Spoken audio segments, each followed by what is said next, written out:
Next up is Jeffrey, who says, why didn't more countries adapt straight pull bolt action rifles? Was it simply a cost benefit analysis, or are there real functional disadvantages to the system? Pretty much cost benefit.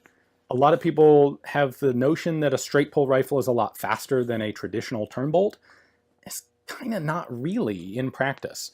The problem is when you are running a typical bolt action rifle, you have a lot of leverage on this several inch long bolt handle to lift it up and unlock the action. When you're using a straight pull rifle, it has to do the same thing. The bolt head has to rotate to unlock the locking lugs before it can extract the cartridge.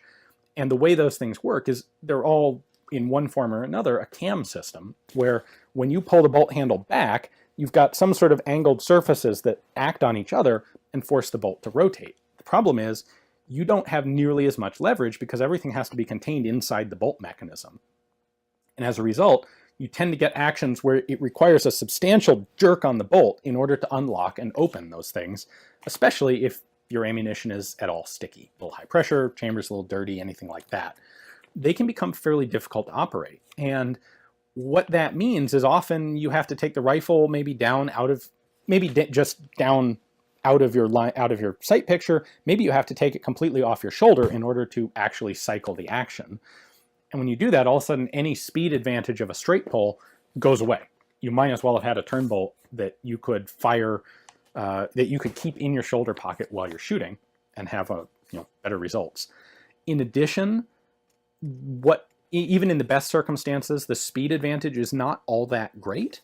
And in a classic military sense, when you're looking at this from the perspective of, ordnance generals in the era when militaries were equipped with bolt action rifles, it wasn't that important to have, the difference in how many tenths of a second a guy had for cycling the bolt really wasn't that big of a deal.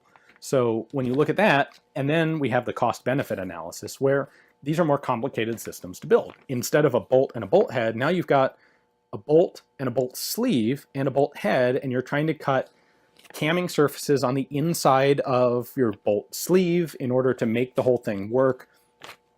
These get expensive. You end up with them being adopted by people like the Swiss, who are perfectly happy to spend a whole bunch of money on an individual service rifle, maybe because they never get in wars and don't have to replace a lot of them very often. So I think that's what it comes down to.